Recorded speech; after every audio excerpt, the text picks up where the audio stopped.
Bonjour, bienvenue sur Salarié affranchi. That every Bitcoiner knows by heart. Never sell your Bitcoin, right? Effectivement, c'est maintenant que le business commence. Ça vous fait mal. On va continuer à peaufiner notre stratégie pour ce bull run parabolique. En passant, nous sommes déjà dans le bull run, ok? Nous sommes dans le bull run depuis plus d'1 an. Ça, il ne faut pas vous y tromper. Nous sommes dans le bull run depuis plusieurs ans. Ce qui se passe en ce moment, c'est ce qu'on appelle le bull run parabolique. Et pendant le bull run parabolique peut durer maximum 1 an. Ok? Après là, c'est le bear market. Il faut vous y préparer. Aussi, je remercie les nouveaux abonnés de notre chaîne. Et c'est la raison pour laquelle je reprends un peu les stratégies. J'en ai parlé il y a environ 2 ans, 1 an et demi. Et comme il y a de nouvelles personnes qui nous joignent, j'aimerais revenir un peu sur les stratégies, parler un peu des stratégies. Et aussi, pour ceux qui demandent les formations, j'offre pour les formations. Si vous avez des questions, on peut vous ajouter dans le groupe WhatsApp. Et de là, vous pouvez poser vos questions. Et il y a des personnes vraiment qui ont des bonnes intentions qui vous aideront 100%. Ça, j'en suis sûr. OK? Et aussi, j'aimerais faire cette vidéo aussi parce que pendant le bull run, certains individus oublient les fondamentaux d'un bon investisseur. OK? Quand vous investissez dans les crypto-monnaies, les amis, il faut comprendre qu'il y a certains normes, OK, certaines règles à suivre. OK? Et en passant, ce que j'ai dit n'engage que moi. Je ne suis pas un conseiller en crypto. Je ne suis pas un expert financier, quoique j'ai un peu cette expertise grâce à ma formation académique et à mon expérience professionnelle. Je ne suis pas, OK, votre conseiller financier. Donc, ce que vous faites avec vos fonds n'engage que vous. Si vous investissez dans les crypto-monnaies, vous perdez votre argent, c'est votre responsabilité. Ce que j'ai dit ici n'engage que moi, OK, par rapport à mes expériences, OK. Néanmoins, ce que je sais avec certitude, c'est que cette opportunité qu'offrent les crypto-monnaies vient presque tous les 100 ans, OK.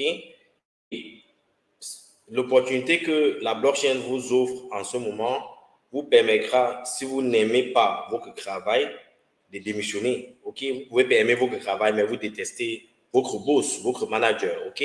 Vous pourrez lui montrer le milieu du doigt et lui dire, je quitte ma job. OK? Ça, c'est l'une des choses. Si vous avez une épouse que vous avez épousée, que vous avez mariée parce que la famille vous a forcé, vous étiez pauvre et qu'il fallait entrer dans cette famille-là pour gagner un peu d'argent, vous pourrez vous séparer d'elle et trouver la femme que vous aimez. Ou bien vous remettre avec cette femme que vous aimez parce que c'est que vous, les Africains, là, nous avons beaucoup de femmes. OK? OK? Si par contre, OK, vous, les dames, vous avez épousé un homme que vous n'aimez pas, OK, ou que vous aimiez, il est violent, il vous tabasse, vous restez avec lui parce qu'on n'a pas les moyens financiers, il s'occupe de la maison, il s'occupe des enfants et autres. Vous pouvez réaliser vos rêves en le virant, en vous séparant de lui grâce aux crypto-monnaies. OK? Donc, l'opportunité, si vous avez des ambitions de créer une entreprise, de vous lancer dans l'agriculture et autres, OK? Vous pouvez créer les capitaux à travers les crypto-monnaies. En passant, les gars, s'il y a une certaine latence au niveau de la présentation, c'est dû à la connexion. Je me trouve présentement en Afrique et où je me trouve à certains moments, quoique j'utilise Starlink, il y a un problème de connectivité. OK? Je vous demande d'être indulgent. OK? Bon, ce que je disais tout à l'heure, c'est que la blockchain et les crypto-monnaies vous offrent l'opportunité de vous affranchir, OK, des choses, OK, des événements qui vous empêchent d'être heureux, OK. Donc, ce que je vais faire, comme je l'ai dit, je vais couvrir quelques stratégies, OK. Et aussi, pour ceux qui viennent de joindre ma chaîne, ceux qui viennent de s'y abonner, je vous souhaite la bienvenue. Et aussi, je vais revenir sur les fondamentaux, OK. Il faut comprendre que quand on investit sur les crypto-monnaies, on peut tout perdre parce que c'est un véhicule d'investissement encore risqué. OK, c'est un risky investment. Quoique, avec le temps, le Bitcoin devient, en quelque sorte, avec son adoption, devient de plus en plus sûr. OK, mais il y a encore des actifs comme les meme coins, les shitcoins qui n'ont aucune valeur. et qui représente un certain pourcentage en capital au niveau des crypto-monnaies qui pose un grand risque. Et la majorité des personnes perdent. Il y a très peu de personnes qui gagnent dans les crypto-monnaies. 5 à 10% de personnes sortent profitables pendant le bull run. OK, ça peut vous surprendre, mais c'est le cas. OK, donc pour ceux qui me suivent là, la majorité de vous allez tout perdre. C'est pour ça qu'ici, ce que je vous donne est important, quoi que ce soit pas un conseil financier. Si vous l'appliquez, vous allez sortir un peu profitable. OK? Bon, en parlant de ça, les fondamentaux, c'est quoi? Premièrement, quand vous investissez dans les crypto-monnaies, il faut comprendre une chose, c'est que il faut vous positionner sur les fondamentaux. OK? Quand je parle des fondamentaux, il y a des actifs qui essaient de résoudre un problème réel. OK? Par exemple, le Bitcoin essaie de résoudre un problème réel. Les institutions financières, les banques, OK, la monnaie. Il n'y a pas une monnaie réelle en termes de définition dans le monde qui existe. Un peu l'or, mais le problème avec l'or, c'est que il est difficile de se déplacer avec l'or. Vous prenez un lingot d'or, je ne sais pas combien ça pèse, c'est difficile de traverser, de voyager avec, de bouger avec, assez lourd. OK? Donc, à ce niveau-là, c'est difficile de faire les échanges avec l'or. OK? Maintenant, la monnaie fiat, là, qu'on appelle le dollar américain, le dollar canadien, l'euro et tous ces trucs-là, n'ont aucune valeur, en quelque sorte, n'ont aucune contrepartie. Ce sont des bouts de papier imprimés qui ont en quelque sorte un coût légal, legal tender, et qui donnent le coût légal à ceux qui sont le gouvernement et nous qui acceptons ces crypto-monnaies, ces fiat-là. La preuve en est que quoi? Le irakien, après la mort de Kadhafi, la mort de Saddam Hussein, ne servait plus absolument à rien, c'était du papier.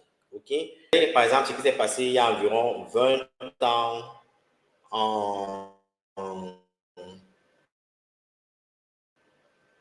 au Zimbabwe.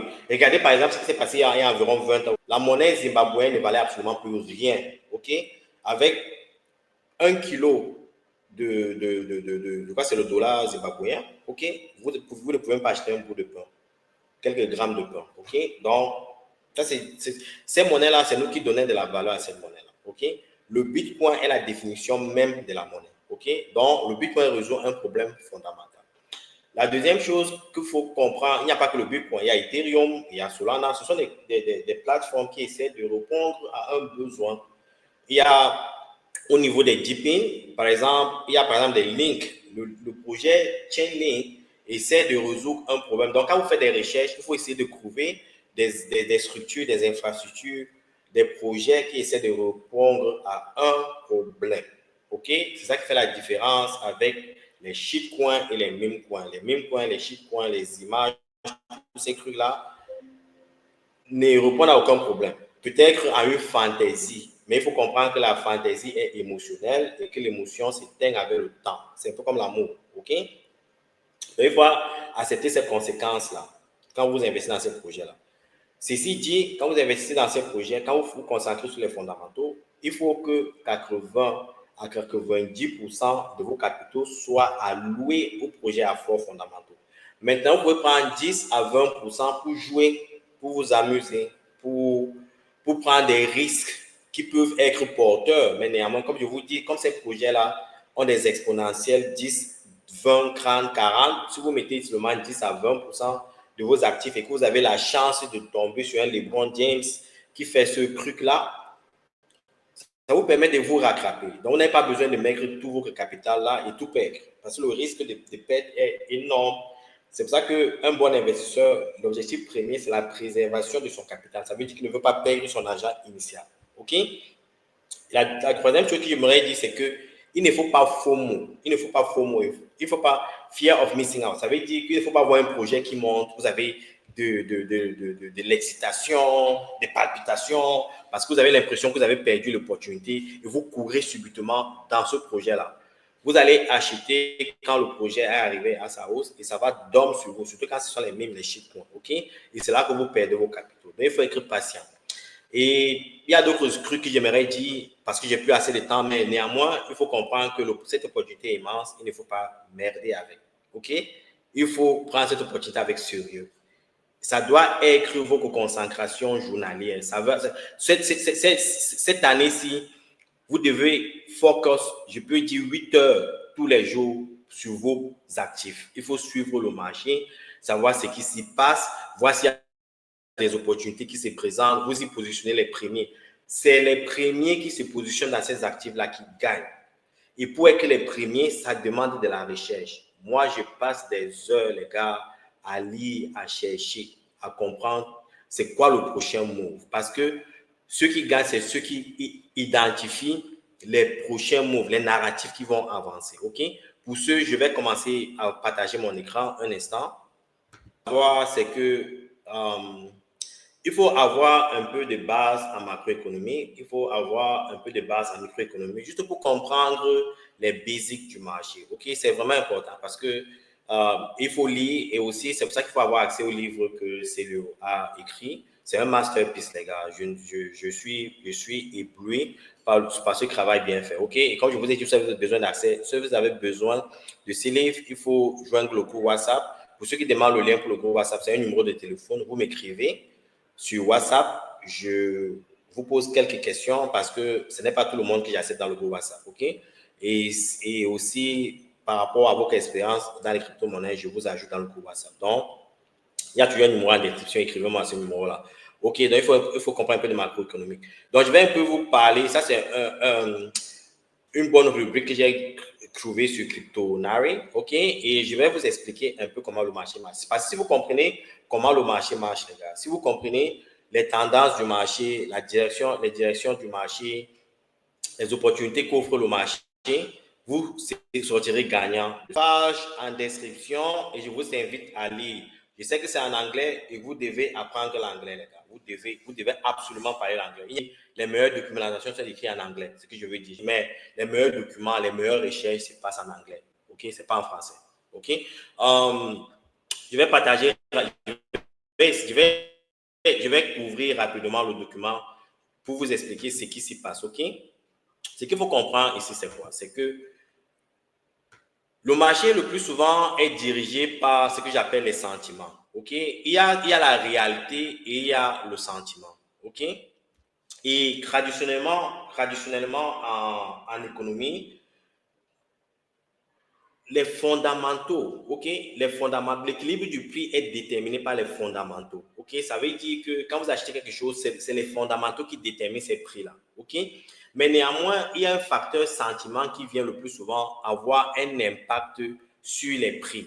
Il y a un facteur sentiment et ce facteur sentiment, quand ça arrive, ça fait à ce que le prix, en quelque sorte, se comporte d'une façon irrationnelle. Vous vous demandez pourquoi le prix monte subitement, parce que c'est poussé par les sentiments. Donc, ça fait à ce que le prix originel qui était déterminé par les fondamentaux commence à se comporter de manière forte. Et cette manière forte, ça peut dire quoi? Ça peut monter comme ça peut descendre. OK? Donc, il faut lire ces éléments-là pendant le bull et le bear market. OK? Mais toujours est-il que le prix, avec le temps, recouvre ses fondamentaux et son équilibre. OK? Donc, il faut comprendre ça. OK? Dans ce bull run où nous sommes en ce moment, nous sommes dans une phase que je dirais de sentiment. Ce n'est plus une phase rationnelle parce qu'il y a des choses qui montent et vous ne pouvez pas vous expliquer pourquoi ces éléments-là montent. OK? Il faut d'abord comprendre cet élément-là. OK? Le deuxième élément, c'est que pendant le bull run, il y a des phases. OK? Il y a des phases où les projets sont dictés par les narratifs. Le marché est dicté par les narratifs qui, en quelque sorte, représentent un sentiment. Et aussi, les projets sont dirigés de certains projets, de certains groupes de projets à certains groupes de projets. OK? Par exemple, il faut comprendre qu'en 2000, par exemple, dans le bull run de 2020-2021, OK? Dans le bull run de 2021, les narratifs qui ont en quelque sorte dicté le marché étaient, ce qui avait commencé, c'était la finance décentralisée. Il y avait des projets comme Avi,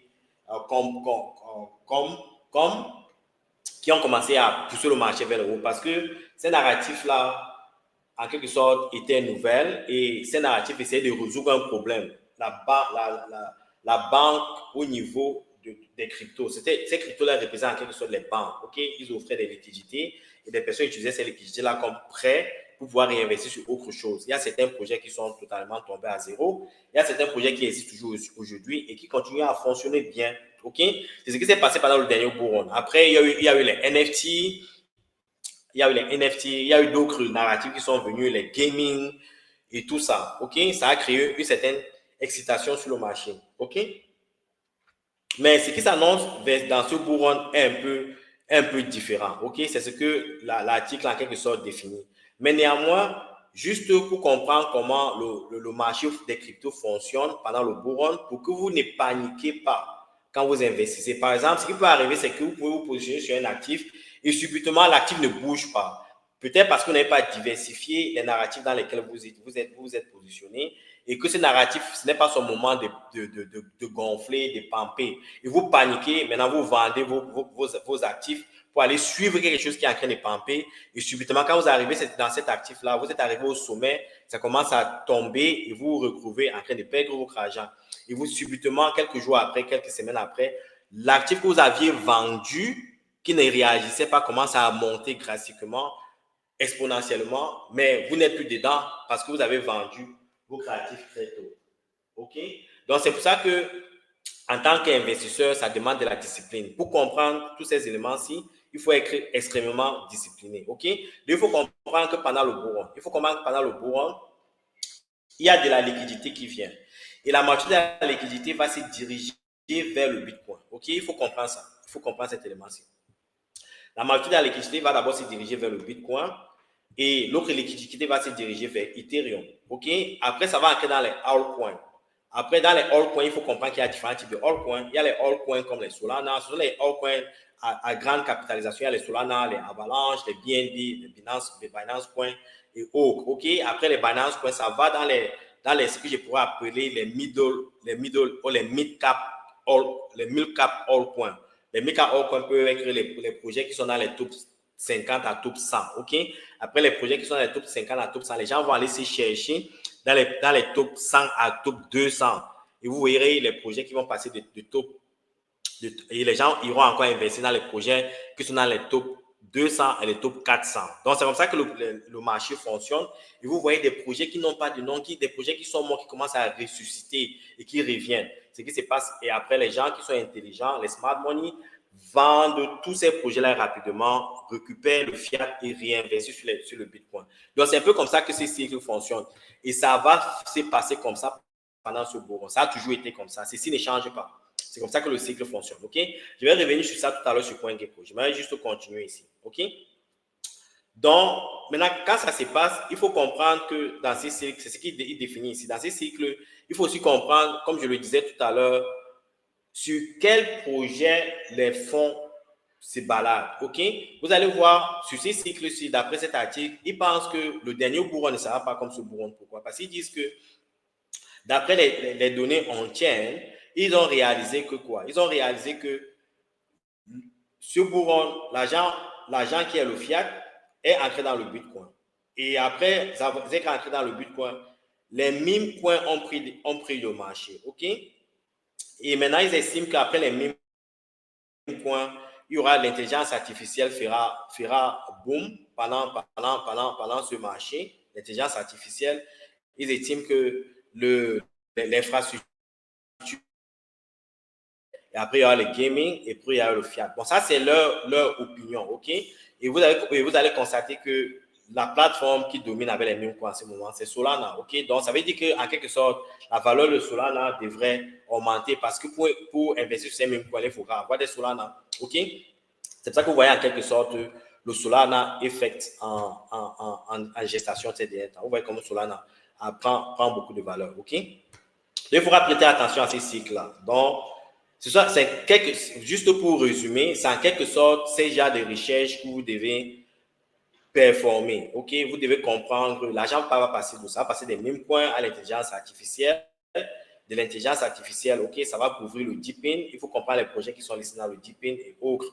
Et après, il y aura les gaming. OK? Donc, pour être sûr de ne pas perdre le peu de capital, avec le peu de capital que vous avez, vous pouvez vous positionner sur au moins 2 projets de chaque catégorie. Si par exemple, il y a 5 narratifs qui vous intéressent, vous pouvez prendre par exemple 2 projets sur chaque narratif parce que ça vous permet d'être exposé, d'être diversifié vers ces narratifs-là et ça vous permet de ne pas perdre l'opportunité. Donc, c'est s'il y a des stratégies que vous devez peaufiner, vous devez faire des recherches, comprendre un peu comment le marché fonctionne.